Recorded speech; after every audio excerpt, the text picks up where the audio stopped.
Iran के supreme leader Ali Khamenei उस सुबह तेहरान के एक बेहद सिक्योर कंपाउंड के अंदर अपने टॉप सैन्य और राजनीतिक नेताओं के साथ एक हाई लेवल मीटिंग कर रहे थे। उन्हें भरोसा था कि अगर कभी हमला होगा तो वह रात में होगा, इसलिए सारी तैयारी रात के संभावित अटैक के हिसाब से की गई थी।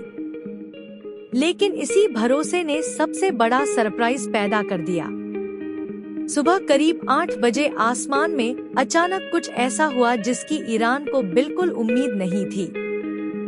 इजराइल के F-15 फाइटर जेट्स, अमेरिका की टेक्नोलॉजी और इंटेलिजेंस सपोर्ट के साथ ईरान के एयर डिफेंस सिस्टम को चुपचाप बाईपास करते हुए तेहरान की रेंज तक पहुंच गए। जैसे ही टारगेट लॉक हुआ, सिर्फ 60 सेकंड के अंदर उस पूरे कंपाउंड पर करीब 30 बंकर बस्टर बम गिराए गए। ये सामान्य बम नहीं थे। बंकर बस्टर बम जमीन के कई मीटर नीचे तक घुसकर विस्फोट करते हैं और सबसे मजबूत अंडरग्राउंड स्ट्रक्चर को भी तबाह कर सकते हैं। लेकिन इस ऑपरेशन की असली कहानी उससे भी ज्यादा गहरी थी।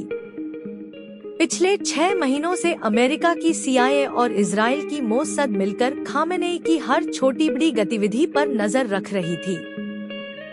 AI driven satellite imagery, electronic surveillance और ईरान के अंदर मौजूद एजेंट्स की मदद से उन्होंने उसके सिक्योरिटी पैटर्न को लगभग पूरी तरह समझ लिया था।